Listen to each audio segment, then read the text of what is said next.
নমস্কাৰ, আশা কৰোঁ আপোনালোক সকলো ভালে আছে। আজি ফাগুন মাহৰ এটা স্পেচিয়েল ভিডিঅ' আপোনালোকৰ বাবে লৈ আহিছোঁ। আয়ুৰ্বেদ শাস্ত্ৰৰ মতে যি মানুহে ঋতু অনুসৰি খাদ্য খায় তেওঁলোক নিৰোগী আৰু স্বাস্থ্যৱান হৈ থাকে।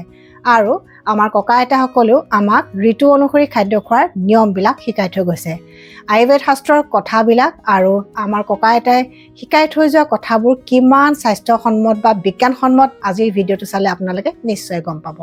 ফাগুন মাহত আমি যদি 10 বিধ খাদ্য খাওঁ তেতিয়া নিৰোগী আৰু স্বাস্থ্যৱান হৈ থকাৰ উপৰিও আমি বহুত বেমাৰৰ পৰা প্ৰাকৃতিকভাৱে বাচি থাকিব পাৰোঁ। এই 10 বিধ খাদ্য ফাগুন মাহত কিয় আৰু কিমান উপকাৰী জানি লওঁ আহক। প্ৰথম বিধ খাদ্য হৈছে অসমৰ 3 বিধ থলুৱা তিতা খাদ্য: তিতা কেৰেলা, তিতা ফুল আৰু নিমপাত। এই 3 বিধ খাদ্য ফাগুন মাহত আমাৰ কাৰণে কিয় আৰু কিমান উপকাৰী। তিতা কেৰেলা আমি যদি ফাগুন মাহত খাওঁ তেতিয়া ই এলাৰ্জিৰ প্ৰতিষেধক হিচাপে কাম কৰে, কাৰণ ই হৈছে এটা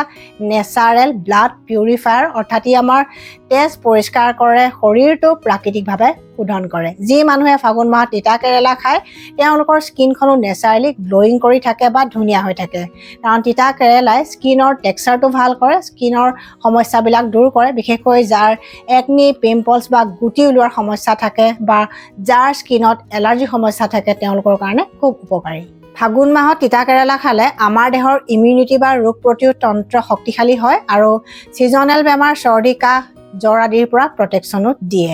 আৰু যি মানুহৰ কফৰ সমস্যা থাকে তেওঁলোকে তিতা কেৰেলা খালে তেওঁলোকৰ কফৰ সমস্যা বহুতখিনি কমি যায় আৰু তেওঁলোকৰ ভোকো বাঢ়ে, কাৰণ কফৰ সমস্যাত ভোগা মানুহৰ বহুতৰে এটা কমপ্লেইন থাকে যে তেওঁলোকৰ ভোক কম লাগে, কিন্তু তিতা কেৰেলা খালে এই ভোক কম লগা সমস্যাটো কমি যায়। আৰু এজমা বা হাঁপানী ৰোগী আৰু ব্ৰংকাইটিছ ৰোগীৰ কাৰণে তিতা কেৰেলা হৈছে উত্তম পথ্য। তিতা কেৰেলা খালে আমাৰ লিভাৰো ভালে থাকে। ফাগুন মাহত অতি সহজতে পোৱা 2 নম্বৰ তিতা খাদ্যবিধ হৈছে তিতা ফুল, যাক তিতা বাহক, ৰঙা বাহক, বাহকা তিতা, ঢাপ তিতা,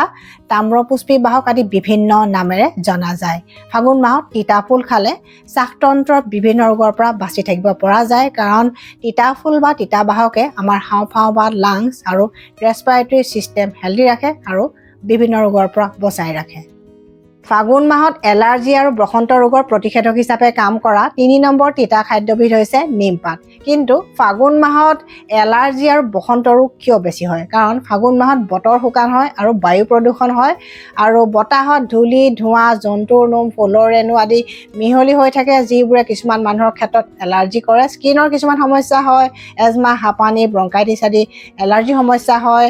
আৰু বতাহত ভাইৰাছ কিছুমানৰ উপস্থিতি থাকে বা বেক্টেৰিয়া উপস্থিতি থাকে, বিশেষকৈ চিকেন পক্স, মিজিলছ আদি ভাইৰাছবিলাক বা বেমাৰ সৃষ্টিকাৰী জীৱাণুবিলাক থাকে, যাৰ কাৰণে এই বেমাৰবিলাক হোৱাৰ সম্ভাৱনা আহি যায়। কিন্তু নিমপাতে এই সকলোবিলাক সমস্যা প্ৰাকৃতিকভাৱে নিবাৰণ কৰে, কাৰণ নিমপাতৰ বীজাণুনাশক গুণ আছে আৰু নিমপাতৰ এলাৰ্জি প্ৰতিৰোধী গুণ আছে আৰু নিমপাতে এটা নেচাৰেল ব্লাড পিউৰিফায়াৰ হিচাপে কাম কৰে।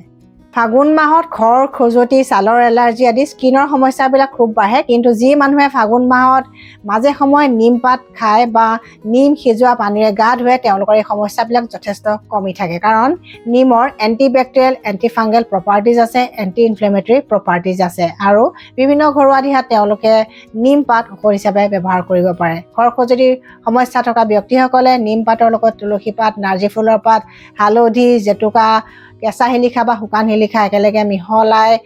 এটা লেপ হিচাপে বনাই মাজে মাজে ব্যৱহাৰ কৰিলে যথেষ্ট সুফল পাব। আৰু নিমপাতে সৰু সুৰা কটা চিঙা ঘাঁ আদি সোনকালে শুকোৱাটো সহায় কৰে আৰু নিমপাতে ছালৰ ক'লা দাগৰ সমস্যা দূৰ কৰে, একনি, পিম্পলছৰ সমস্যাও কম কৰে। 2 নম্বৰ খাদ্য তালিকাত আছে অসমৰ 4 বিধ থলুৱা বন শাক: দোৰোণ শাক, পচতীয়া, মানিমুনি আৰু টেঙেচি শাক। এই 4 বিধ খাদ্য ফাগুন মাহত কিয় উপকাৰী? দোৰোণ শাক চাইনাচাইটিছ, টনচিলাইটিছ, ফেৰিনজাইটিছ আদি বেমাৰৰ মহৌষধ বুলি ক'ব পাৰি। ফাগুন মাহত টনচিলাইটিছ, ফেৰিনজাইটিছ আদি বেমাৰত ৰোগী যিসকলে কষ্ট পায় তেওঁলোকে কেইবাটাও নিয়মত দোৰোণ শাক ব্যৱহাৰ কৰিব পাৰে। দোৰোণ শাক পিঁয়াজ, নহৰু, জালুক দি ভাজি খাব পাৰে বা টাৱা ঠেকি খাব পাৰে বা ষ্টিম কৰি খাব পাৰে বা পিটিকা কৰি খাব পাৰে বা খাৰ দি খাব পাৰে। আৰু দোৰোণ শাক খুন্দি লৈ পানীত সিজাই সেই পানীখিনি চেকনিৰে চেকি গাৰ্গল হিচাপে ব্যৱহাৰ কৰিব পাৰে বা দোৰোণ শাকৰ লগত তুলসী পাত, নিমপাত আদি মিহলাই খুন্দি লৈ পানীত উতলাই সেই পানীখিনিৰো গাৰ্গল কৰিব পাৰে। আৰু এইদৰে যদি ব্যৱহাৰ কৰা যায় তেতিয়া পেচেণ্টৰ লক্ষণবিলাক যথেষ্ট কমি যায় আৰু জিভাখনো পৰিষ্কাৰ হয়, অৰেল হেল্থ বা অৰেল হাইজিনটো ভালে থাকে, লগতে পেচেণ্টৰ ভোকো বাঢ়ে। সাইনাচাইটিছ মাইগ্ৰেনৰ কাৰণে ফাগুন মাহত বহুতৰে মূৰৰ বিষৰ সমস্যাটো হ'বলৈ ধৰে কিন্তু দোৰোণ পাত সঠিক নিয়মত ব্যৱহাৰ কৰিলে এই সমস্যাৰ পৰা হোৱা মূৰৰ বিষ যথেষ্ট কমি যায় দোৰোণ শাক খুন্দি লৈ পানীত সিজাই সেই ভাপ বা ষ্টিমটো যদি নাকেৰে মাজে মাজে লোৱাৰ অভ্যাস কৰে তেওঁলোকৰ সমস্যা বা মূৰৰ বিষ যথেষ্ট কমি যায় আৰু ইচ্ছা কৰিলে আপোনালোকে দোৰোণ শাক খুন্দি লৈ পেষ্টটো লেপ বা ভৰণ হিচাপে কপালত মাজে মাজে দিবও পাৰে কিন্তু এই দিহাকেইটা কৰাৰ লগতে আয়ুৰ্বেদিক চিকিৎসা যদি গ্ৰহণ কৰে তেতিয়া আপোনালোকে নিশ্চয় বেছি সুফল পাব দোৰোণ শাকৰ দৰে পচতীয়া পাতো ফাগুন মাহত বিভিন্ন ৰোগৰ প্ৰতিষেধক বিশেষকৈ চৰ্দি ভাইৰেল টনচিলাইটিছ ফেৰিঞ্জাইটিছ আদিৰ বাবে যাৰ ডিঙিৰ বিষ বা ডিঙিৰ খচখচনি হয় তেওঁলোকে পচতীয়া পাত খুন্দি লৈ পানীত সিজাই সেই পানীখিনিৰে মাজে মাজে বা ৰেগুলাৰলি যদি কেইদিনমান গাৰ্গুল কৰে তেওঁলোকৰ সমস্যা বা লক্ষণবিলাক যথেষ্ট উপশম হয় আৰু পচতীয়া পাত তেওঁলোকে দোৰোণ শাকৰ লগত নহৰু জালুক দি মাজে মাজে ভাজি খালেও যথেষ্ট আৰাম পায় বা লক্ষণবিলাক কমি থাকে আৰু বাকী পথ্যৰ ওপৰতো তেওঁলোকে অলপমান ধ্যান দিব লাগিব আৰু পচতীয়া পাত হাঁপানি ব্ৰংকাইটিছ এলাৰ্জিজনিত কফৰ কাৰণে উত্তম মহৌষধ বুলি কোৱা যায় গতিকে যিসকলৰ এনেকুৱা সমস্যা আছে তেওঁলোকে ফাগুন মাহত মাজে সময়ে পচতীয়া পাত খোৱাৰ অভ্যাস কৰিব পাৰে বা মই দিয়া দিহাকেইটা কৰি চাব পাৰে ফাগুন মাহত শিশু আৰু বয়োজ্যেষ্ঠসকলৰ ইমিউনিটি বঢ়োৱা ৩ নম্বৰ থলুৱা বনশাকবিধ হৈছে মানিমুনি ফাগুন মাহত শিশু আৰু বয়োজ্যেষ্ঠসকলৰ ইমিউনিটি অন্য মানুহৰ তুলনাত যথেষ্ট কমি যায় যাৰ কাৰণে তেওঁলোকৰ ছিজনেল ডিজিজবিলাক হোৱাৰ সম্ভাৱনা বাঢ়ি যায় গতিকে তেওঁলোকে এই সময়ত মানিমুনি শাক খালে যথেষ্ট উপকৃত হয় কাৰণ মানিমুনি শাক তেওঁলোকৰ কাৰণে এটা হেল্থ টনিক আৰু ব্ৰেইন টনিকৰ দৰে অৰ্থাৎ মানিমুনি শাক খালে তেওঁলোকৰ ইমিউনিটি বাঢ়ে দেহৰ বল শক্তি বাঢ়ে আৰু ব্ৰেইন হেল্থটো ভালে থাকে ফাগুন মাহত যাৰ টনচিলাইটিছ ফেৰিঞ্জাইটিছ আদি বেমাৰ হয় তেওঁলোকে মানিমুনি শাক ঔষধ হিচাপে ব্যৱহাৰ কৰিব পাৰে সৰু মানিমুনি অলপমান ভালদৰে ধুই 2টা বা 3টা জালুক দি মুখত লৈ কিছু সময় চুবাই থাকিব লাগে আৰু ৰসখিনি লাহে লাহে গিলি থাকিব লাগে এইদৰে কৰিলে ডিঙিৰ বিষ বা ডিঙিৰ খচখচনি বা ফেৰিঞ্জাইটিছ বা টনচিলাইটিছৰ বাকীবিলাক লক্ষণো যথেষ্ট কমি যায় একেৰাহে কিন্তু কেইদিনমান কৰিব লাগিব ফাগুন মাহত নেচাৰেল ইমিউনিটি বুষ্টাৰ হিচাপে কাম কৰা 4 নম্বৰ থলুৱা বনশাকবিধৰ নাম হৈছে টেঙেচি শাক টেঙেচি শাকত আছে প্ৰচুৰ পৰিমাণে ভিটামিন চি যিয়ে আমাৰ দেহৰ ৰোগ প্ৰতিৰোধ তন্ত্ৰক শক্তিশালী কৰে আৰু ছিজনেল বেমাৰবিলাকৰ পৰা বচাই ৰাখে এই সময়ত ভিটামিন চি যুক্ত এনেকুৱা বনশাক বা যিকোনো খাদ্য খালে আৰ্টিফিচিয়েল ভিটামিন চি ছাপ্লিমেণ্ট কিনি নেখালেও হ'ল আৰু টেঙেচি শাক খালে আমাৰ স্কিন আৰু চুলিৰ হেল্থো ধুনীয়া হয় 3 নম্বৰ খাদ্য তালিকাত আছে পাকঘৰত সদায় ব্যৱহাৰ কৰি থকা 5 বিধ খাদ্য পিঁয়াজ আদা নহৰু জালুক আৰু হালধি কিন্তু এই 5 বিধ খাদ্য আমি কেইটামান বিশেষ নিয়মত খালেহে সুফল লাভ কৰিম পিঁয়াজ আমি ব্যঞ্জনত দি খায়ে থাকোঁ কিন্তু দিনে এটাকৈ যদি কেঁচা পিঁয়াজ খোৱাৰ অভ্যাস ফাগুন মাহত যিসকলে কৰে তেওঁলোকৰ চৰ্দি কাহ জ্বৰ ভাইৰেল আদি বেমাৰবিলাক হোৱাৰ সম্ভাৱনা বহুতখিনি কমি থাকে কাৰণ এনেকৈ পিঁয়াজ খালে পিঁয়াজৰ যিবিলাক ঔষধি গুণ আছে সেইবিলাক পোৱা যায় আৰু বেক্টেৰিয়া নাশক বীজাণু নাশক আদি গুণ থকাৰ কাৰণে এইদৰে আমাক ইমিউনিটি ক্ষেত্ৰত যথেষ্ট প্ৰটেকশ্যন দিয়ে আৰু যাৰ সাইনাচাইটিছৰ সমস্যা থাকে তেওঁলোকে দিনে এটাকৈ কেঁচা পিঁয়াজ খালে সাইনাচাইটিছৰ কাৰণে হোৱা মূৰৰ বিষো যথেষ্ট কমি থাকে ফাগুন মাহত কাহ হ'লে 2 চামুচ পিঁয়াজৰ ৰসৰ লগত 1 চামুচ মৌজোল মিহলাই নিয়মিতভাৱে কেইদিনমান খালে যথেষ্ট সুফল পাব অৱশ্যে এই দিহাটোৰ উপৰিও আৰু বহুতকেইটা দিহা ভিডিঅ'টো পাব আপোনালোকে সেইখিনিও ফ'ল' কৰি চাব পাৰে ফাগুন মাহত ৰাতি ভাত সাজৰ লগত 2 ফুটা বা 3 ফুটা কেঁচা নহৰু খোৱাৰ অভ্যাস কৰিলে চৰ্দি কাহ ভাইৰেল আদি ছিজনেল বেমাৰবিলাকৰ পৰা নেচাৰেল প্ৰটেকশ্যন পোৱা যায় কাৰণ নহৰুত আছে এলিচিন নামৰ এটা যৌগ যিয়ে আমাৰ দেহৰ ইমিউনিটি ষ্ট্ৰং কৰে আৰু ৰেছপিৰেটৰী ছিষ্টেম বা শ্বাসতন্ত্ৰক শক্তিশালী কৰে কফৰ সমস্যা নিৰাময় কৰে আৰু বহুতো বেমাৰৰ পৰা বচাই ৰাখে কাৰণ ইয়াৰ এণ্টি ভাইৰেল এণ্টিবেক্টেৰিয়েল প্ৰপাৰ্টিজ আছে আৰু এই সময়ত নহৰু তেলৰ মালিচ যদি শিশুসকলক কৰা যায় শিশুসকলৰ কফজনিত সমস্যা বা ভাইৰেলজনিত যিবিলাক সমস্যা হয় জ্বৰ কাহ চৰ্দি আদি কমি থাকে কাৰণ নহৰুৰ যিটো স্মেল বা গোন্ধ আছে সেইটোৱে শিশুসকলক এটা প্ৰটেকশ্যন দিয়ে আৰু ৰেছপিৰেটৰী ছিষ্টেম হেল্ডি ৰাখে বহুতেই শিশুসকলক নহৰু মালা পিন্ধায় আৰু তেনেদৰে পিন্ধালেও কফৰ সমস্যাবিলাক কমি থাকে বা নহৰু মালাডাল বিচনাত ৰাখি থ'লেও যথেষ্ট উপশম পাই থাকে ফাগুন মাহত চৰ্দি কাহ হাঁপানি ব্ৰংকাইটিছ আদি বেমাৰবিলাকৰ প্ৰতিষেধক বা প্ৰাকৃতিক ঔষধ হিচাপে কাম কৰে আদাই কিন্তু আদা ৰেচিপি বা ব্যঞ্জনত দি খালে বিশেষ এটা উপকাৰ পোৱা নাযায় আদা কেইটামান বিশেষ নিয়মত খাব লাগিব প্ৰথম নিয়মটোৰ কাৰণে এডোখৰ আদা অকণমান ক'লা নিমখ বা সৈন্ধৱ লৱণ দি ভাত খোৱাৰ আধা ঘণ্টামানৰ আগত চুবাই খোৱাৰ যদি অভ্যাস কৰে তেতিয়া ফাগুন মাহত হ'ব পৰা গেছ এচিডিটি বদহজম পেট ফুলা আদি সমস্যাবিলাকৰ পৰা নেচাৰেলি বাচি থাকিব পৰা যায় আৰু এই সময়ত হ'ব পৰা কফ বা চৰ্দি বা যিকোনো ধৰণৰ এলাৰ্জিজনিত কাহ হাঁপানি ব্ৰংকাইটিছ আদিত ভুগি থকা ৰোগীসকলে বা লোকসকলে আদা বিভিন্ন ঘৰুৱা দিহাত ব্যৱহাৰ কৰি চাব পাৰে। তুলসী পাত শেৱালি ফুলৰ পাতৰ ৰসৰ লগত আদা ৰস মৌজোল মিহলাই ঘৰুৱা দিহাত ঔষধ হিচাপে তেওঁলোকে ব্যৱহাৰ কৰি চাব পাৰে। বগা বাহে পাতৰ ৰস 2 চামুচৰ লগত অকণমান আদা ৰস আৰু মৌজোল মিহলাই খালেও যথেষ্ট ভাল ৰিজাল্ট পোৱা যায়। আৰু এনেকুৱা বহুত দিহা আছে য'ত আদা আপোনালোকে ব্যৱহাৰ কৰি চাব পাৰে। আৰু আয়ুৰ্বেদত আচলতে শুকান আদা বহু ক্ষেত্ৰত ব্যৱহাৰ কৰা হয় ঔষধ হিচাপে। বিশেষকৈ বহুতো আয়ুৰ্বেদিক ঔষধত শুকান আদাহে বেছিকৈ ব্যৱহাৰ কৰা যায়। গতিকে ফাগুন মাহত আদা যদি একেটা নিয়মত খায় তেন্তে আপোনালোকে বহু ৰোগৰ পৰা বাচি থাকিব পাৰে। আৰু আদাৰ বনৌষধি চাহ বনোৱাৰ বিধিটো সকলোৱে জানে। আদা তুলসী পাত জালুক ডালচেনি লং আদি সকলো দি যদি বনৌষধি চাহ বনাই ৰেগুলাৰ একাপকৈ এনেকুৱা একাপ বনৌষধি চাহ খায় তেতিয়া নেচাৰেলি বহু ৰোগৰ পৰা বাচি থাকিব পৰা যায়। ফাগুন মাহত জালুক বহু ৰোগৰ প্ৰতিষেধক। এই সময়ত জালুক দি বনোৱা কচু শাকৰ আঞ্জা, জালুক দি বনোৱা মানিমুনি শাকৰ আঞ্জা, জালুক দি বনোৱা মিহলি শাকৰ আঞ্জা বা জালুক দি বনোৱা লোকেল মুৰ্গী আঞ্জা বা তৰকাৰী বা চুপে আমাৰ দেহৰ ইমিউনিটি ষ্ট্ৰং কৰে আৰু চৰ্দি কাহ আদি ছিজনেল বেমাৰবিলাকৰ পৰা নেচাৰেল প্ৰটেকশ্যন দিয়ে। আৰু এই সময়ত জালুক আদা তুলসী আদি দি বনোৱা একাপ লাল চাহ বা বনৌষধি চাহ যদি খোৱাৰ অভ্যাস কৰা যায় তেতিয়া আমিও এই বেমাৰবিলাকৰ পৰা বাচি থাকিব পাৰোঁ। এলাৰ্জিৰ প্ৰাকৃতিক ঔষধ হৈছে হালধি। হালধি হৈছে এটা নেচাৰেল ব্লাড পিউৰিফায়াৰ যিয়ে আমাৰ তেজ পৰিষ্কাৰ কৰে আৰু এলাৰ্জিৰ সমস্যাত যথেষ্ট ভাল ৰিজাল্ট দিয়ে। হালধিত আছে কাৰ্কুমিন নামৰ এটা বিশেষ ধৰণৰ যৌগ আৰু এই যৌগটো ফেটত চলিবল হয়। সেইকাৰণে গাখীৰৰ লগত মিহলাই খালে বেছি ভাল ৰিজাল্ট পোৱা যায়। ঠিক তেনেকৈ জালুকৰ লগত খালেও যথেষ্ট ভাল ৰিজাল্ট পোৱা যায়। সেইকাৰণে একাপ কুহুমীয়া গাখীৰৰ লগত 2 চামুচ কেঁচা হালধিৰ ৰস বা আধা চামুচ বা 1 চামুচ গুড়ি হালধি মিহলাই নিয়মীয়াকৈ খোৱাৰ অভ্যাস কৰিলে এই সময়ত এলাৰ্জি সমস্যাৰ পৰা বাচি থাকিব পৰা যায়। বা টাৰ্মাৰিক ৱাটাৰ বা টাৰ্মাৰিক টি যদি বনাই খাওঁতে অকণমান জালুকৰ গুড়ি দি খায় তেতিয়া ভাল ৰিজাল্ট পোৱা যায়। কাৰণ গাখীৰে সকলোকে শ্বুট নকৰে। যিসকলক গাখীৰে শ্বুট নকৰে তেওঁলোকে গৰম পানীৰ লগত মিহলাই খাব পাৰে বা টাৰ্মাৰিক টি বনায়ো খাব পাৰে। আৰু যাৰ আৰ্থ্ৰাইটিছৰ সমস্যা ফাগুন মাহত বেছি হয় তেওঁলোকে টাৰ্মাৰিক টিটো ৰেগুলাৰ বেচিছত খাব পাৰে। তেওঁলোকেও যথেষ্ট ভাল ৰিজাল্ট পাব।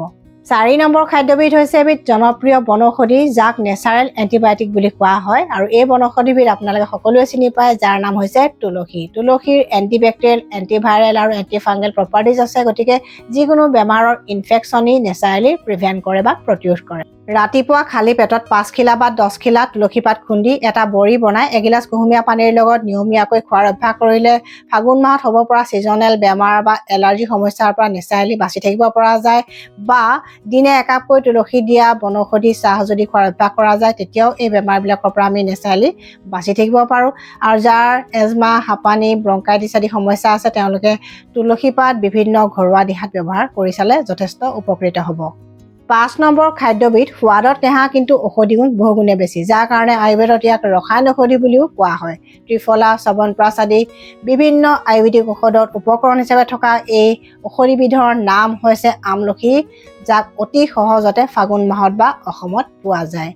আমলখিত আছে প্ৰচুৰ পৰিমাণে ভিটামিন চি আৰু সেইকাৰণে ই আমাৰ দেহৰ ইমিউনিটি বা ৰোগ প্ৰতিৰোধ তন্ত্ৰ শক্তিশালী কৰে। আৰু ৰোগ প্ৰতিৰোধ তন্ত্ৰ শক্তিশালী হ'লে বেমাৰ সহজতে নহয় বা হ'লেও সোনকালে আমি আৰোগ্য লাভ কৰোঁ। গতিকে আৰ্টিফিচিয়েল ভিটামিন চি টেবলেট কিনি খোৱাতকৈ এই সময়ত আমলখি খোৱাৰ অভ্যাস কৰিব পাৰে।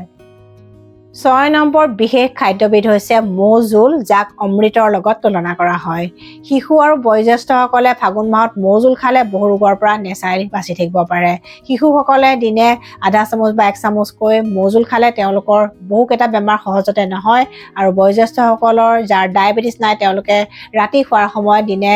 1 চামুচকৈ মৌ জোল খোৱাৰ অভ্যাস কৰিলে তেওঁলোকেও বহু ৰোগৰ পৰা বাচি থাকিব পাৰে। মৌ জোল চেনি বা ৰিফাইন চুগাৰতকৈ বহুগুণে শ্ৰেষ্ঠ। ফাগুন মাহত যাৰ ব্ৰংকাইটিছ এজমা কফৰ সমস্যা আদি থাকে তেওঁলোকে নিয়মিতভাৱে মৌ জোল খোৱাৰ অভ্যাস কৰিব পাৰে বা বিভিন্ন ঘৰুৱা দিহাত মৌ জোল ব্যৱহাৰ কৰি চাব পাৰে। যেনে বগা বাহেক পাতৰ ৰসৰ লগত মৌ জোল মিহলাই মাজে মাজে খাব পাৰে বা তিতা ফুল বা তিতা বাহেক পাতৰ ৰসৰ লগত মৌ জোল মিহলাই খাব পাৰে। আৰু এনেকুৱা বহুতো ঘৰুৱা দিহাত তেওঁলোকে মৌ জোল ব্যৱহাৰ কৰিলে যথেষ্ট ভাল ৰিজাল্ট পাব।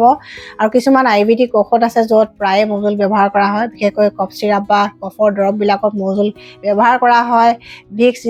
টেবলেট বা ভিক্স মৰ্টন হানিটাছ মৰ্টনত আপোনালোকে প্ৰায় দেখিছে যে মৌজোল ব্যৱহাৰ হয় আৰু তেনেকৈ বহুতো আয়ুৰ্বেদিক ঔষধ আছে যিবোৰৰ লগত মৌজোল অনুপান বা এডজুভেন হিচাপেও খাব পাৰি যেনে তালিচাদি চূৰ্ণ চিতপলাদি চূৰ্ণ বাচা বলে